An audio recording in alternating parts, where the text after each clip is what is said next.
Good evening to Dr. Abu Hanifah bin Ayob and my fellow friends. Today, I will be presenting to you on a multinational enterprise, which is NESTLÉ. Next slide.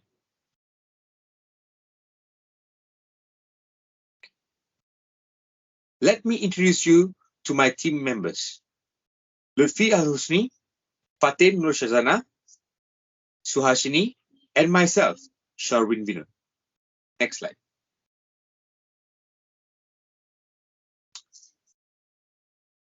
Today, our topic of discussions will consist of introduction about the parent company, which is NESTLÉ, background operations in Malaysia, political and legal challenges or opportunities in Malaysia, financial monetary challenges or opportunities in Malaysia, and last but not least, conclusion, which covers the analysis of the current performance and proposed strategies for improvement. Next slide. Okay, this is the introduction of the parent company, NESTLÉ. Next slide. Okay. As for the introduction, NESTLÉ is formerly known as Anglo-Swiss Milk, and this company has been established in the year 1905. It was established by a merger of brothers George and Charles Page together with Henry Nestlé. Nestlé is also a Swiss multinational company which has been entrusted with the responsibility of adding value to the enlarging a market. The mission of Nestlé is to bring the best products to people for their health and wellness. As everyone knows, Nestlé's slogan is "Good Food, Good Life." This is the famous slogan which has been used by Nestlé. Apart from that, Nestlé carries the title as the leading food, nutrition and wellness company in the world. Nestlé's products are actually produced through innovation and transformation. Next slide. Okay. The next topic will be a discussion on the background on Nestlé's operations in Malaysia. Next slide.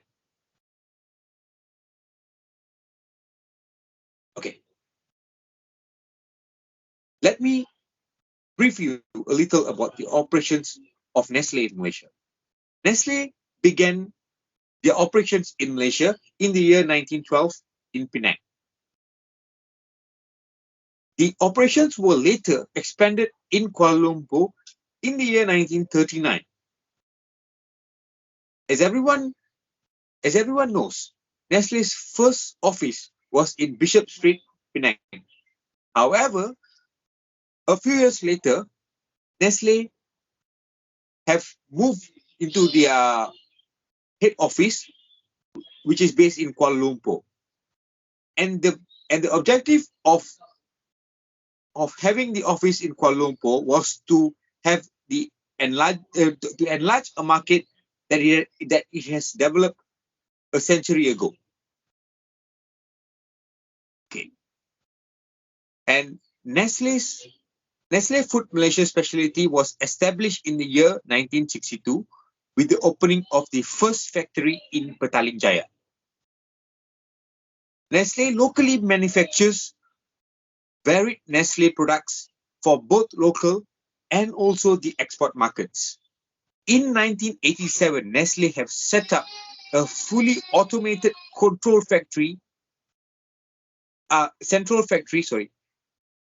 and the most modern factory at that time. Nestlé Group was also further restructured to be in line by increasing the Malaysian equity.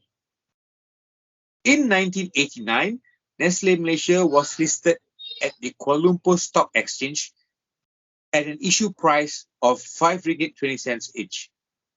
In 1994, Nestlé has introduced its first factory producing Kit Kat chocolates and Smarties. Next slide.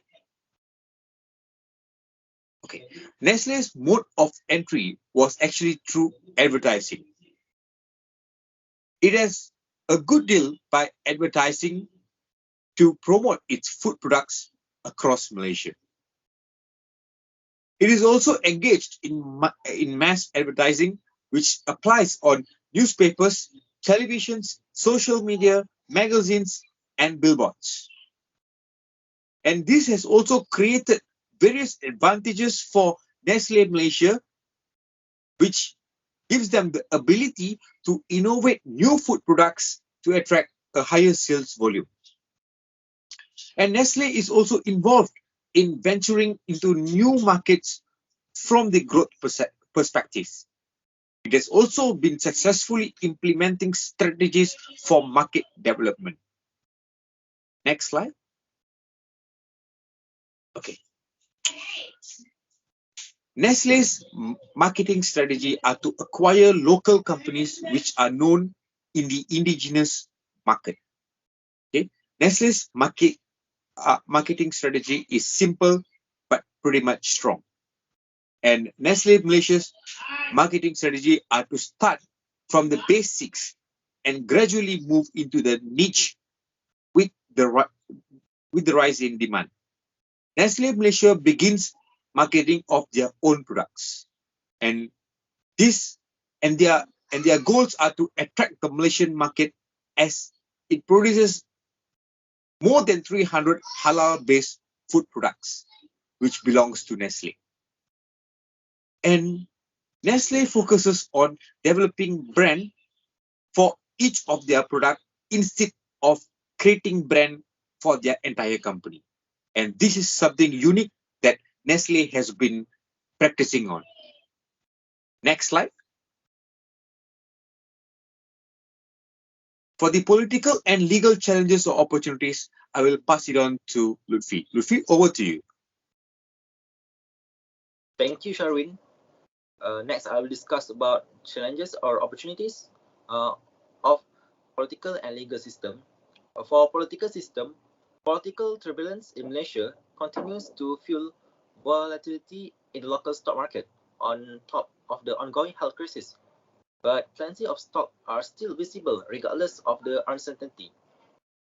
Government of Malaysia also put taxes on Nestlé product. Nestlé decisions which are influenced by political and legal decisions. Political decisions can affect Nestlé for a bad because if tax increase, therefore customer decrease and sales of stock decrease. The government could also put tax on Nestlé product that cause the loyal consumer to compare the price of the Nestlé product with the other similar product.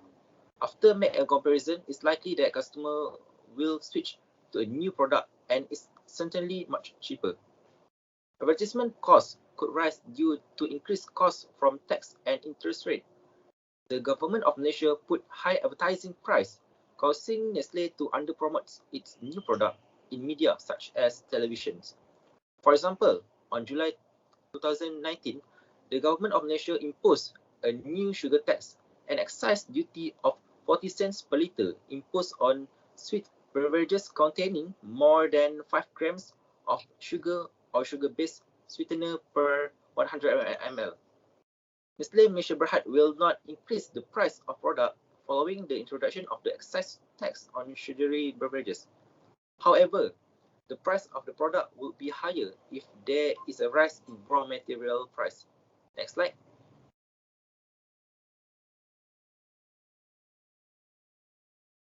Okay, for a legal system, Nestlé Malaysia has faced a lot of challenge every year. In March 2019, Nestlé Malaysia unit has been sued for 139 million ringgit over alleged unlawful use of QR code. The branch of Nestlé located at Malaysia has been sued by MALAYSIA Senjam Berhad over the allegedly unauthorized and unlawful use of the latest QR code on Nestlé's product and packaging. MALAYSIA is seeking a declaration that Nestlé Malaysia is wrongfully and unlawfully used or printed its QR code on its product and packaging. Also, declarations that Nestlé Malaysia is liable for a loss and damage it suffered. Furthermore, in November 2015, Nestlé pushed Malaysia for to become a global halal hub. Malaysia is an Islamic majority country, so the emphasis of halal food and beverages product is very important and taken seriously by the government. The law has stated that the food and beverages product must be halal certified since 1994. For the next slide, I will pass to Shazana. Over to you, Shazana. Okay, thank you, Lutfie. So now I will continue my part, which is financial or monetary challenges and opportunities of Nestle in Malaysia. So for the first one, I will present about the challenges. The group and the company are exposed to the financial risk rising from their operation and the use of financial instrument. So the key financial risks include credit risk, liquidity risk, and market risk. Credit risk is the risk of loss that may rise on outstanding financial instrument should a counterparty default on its obligation.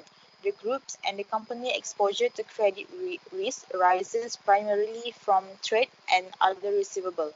Accordingly, the credit risk profile of trade receivable is presented based on their past due status in terms of the provision metric.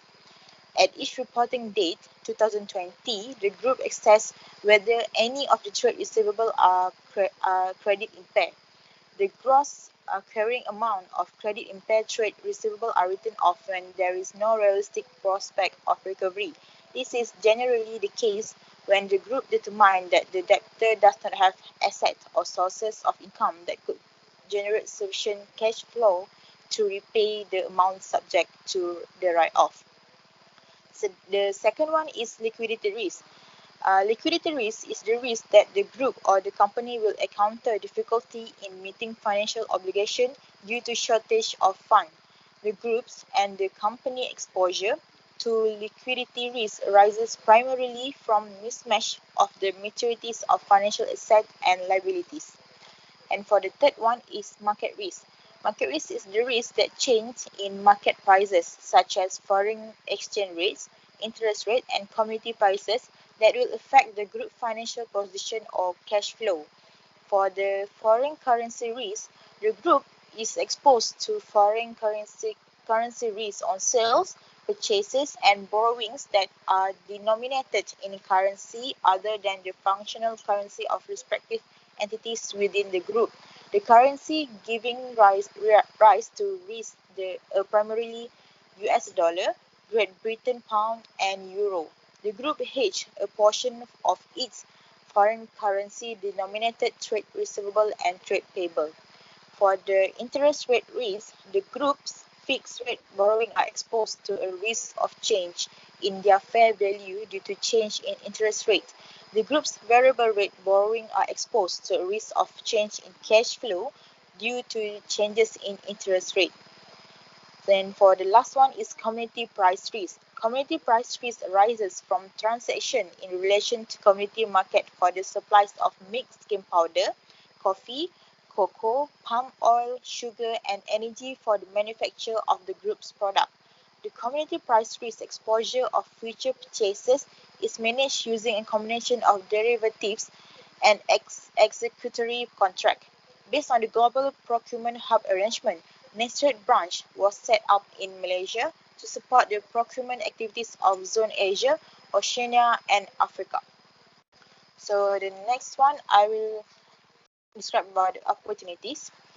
Nestlé Malaysia Berhad recorded an improved performance for its third quarter ended 30 September 2021, supported by resilient demand in its core food and beverage businesses as well as exports. Turnover for the quarter increased by 3.6% to 1.44 billion ringgit measure from 1.39 billion ringgit measure in the previous year corresponding quarter. This was achieved on the back of solid sales growth in both domestic and export market, which grew by 3.4% and 4.5% respectively, driven by the group's food and beverage business recording a growth of 5.5% in third quarter of 2021. They have maintained their operations safely and continue to ensure stable supply to fulfill the solid demand for their brand while ramping up their product innovation and accelerating their environmental action. During the third quarter, exciting product innovation were introduced, including Nescafe Ready to Drink Limited edition, Nescafe Ice Cafe Latte, Kit Kat Chunky Raisin and Cookie, and Nestle Onde Onde Ice Cream. The group accelerated the expansion of their plant-based range under Harvest Gourmet and the dairy-free Milo and Nescafe drinks, while the nationwide rollout of Lively Tea gained momentum. The profit before tax and profit after tax increased to 207.6 million ringgit Malaysia and 148.0 million respectively in third quarter of 2021. This was mainly driven by the improved top-line growth as well as lower marketing expenses, as marketing activities are limited due to EMCO restriction in place during third quarter 2021 as compared to third quarter 2020 when restrictions were eased during the recovery MCO. The improved profitability was slightly moderated by higher commodity prices and COVID-19 related expenses, which remained sizable in third quarter of 2021.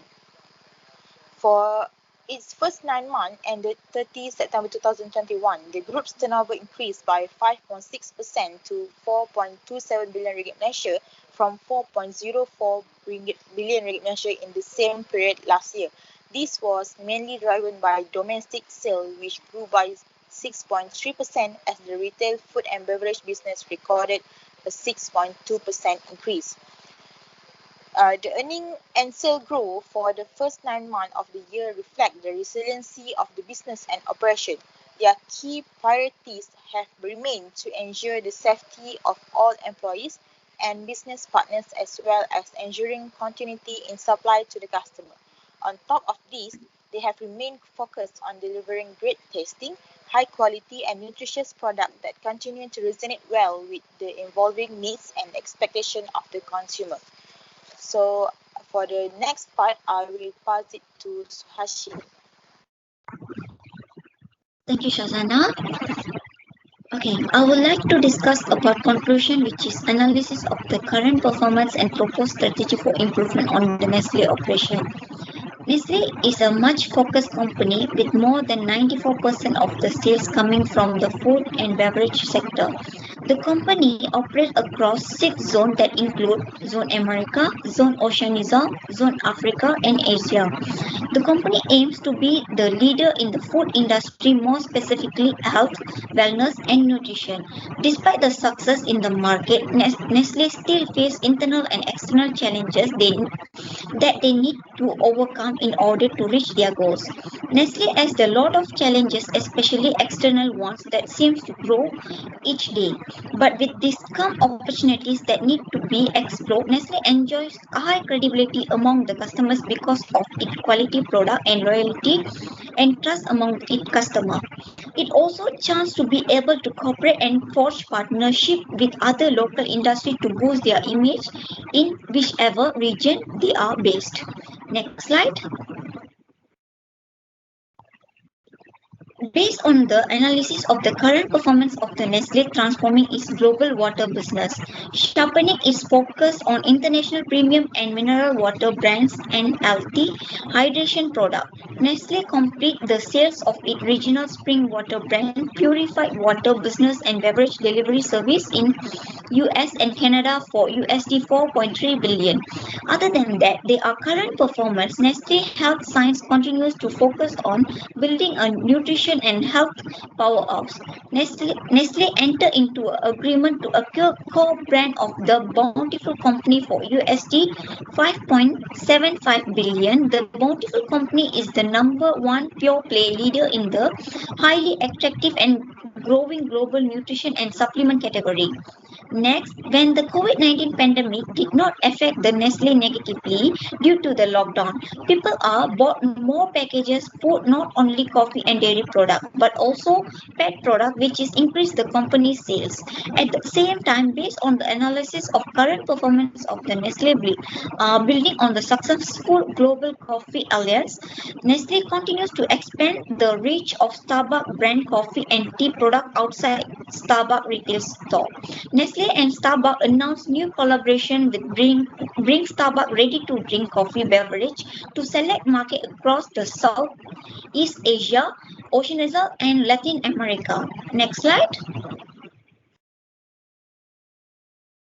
Okay, the strategy for Nestle improve on their operation is Nestle is facing an unexpected customer demand for their product, which lead to increased demand for raw material. But supplier failed to deliver the raw material timely due to the bad weather, natural disaster, political instability, and for many other reasons. Inaccuracy of order received in inventory or stock in hand also contribute to this problem.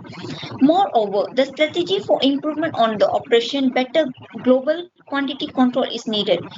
To improve it, 4 steps are required. First, make a commitment. Commitment to quality must start from the highest position.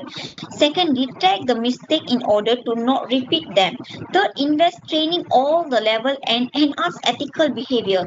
Last, new department in Nestle management structure that has the task to execute quality control across all regions. This improvement will avoid future problems concerning food quality. Also, Nestle have to focus on emerging markets as they are vast and organic growth, whereas developed market and organic growth. By turning around the negative trend, shareholders will be more satisfied with the company, which has struggled to increase the revenue in the last year. Also, strategy for Nestle improve on their operation is to address environmental and socio-cultural issues. Nestle should keep working on the good initiative started and objectives set. By doing so, the firm will be ensure long-term success. The continuous improvement is the necessary for company to hold the leading position within the identified market and thrive to the respond according to the needs of market consumer. In conclusion, it's safe to say Nestle has a lot of positive attributes backing the larger-than-life product portfolio, and therefore, the company has managed sustain its position in the list of Fortune 500 companies. Nestle have to produce better quality product for consumer to help them achieve their visions, by understanding time-to-time needs from customers. Thank you. That's all from our group.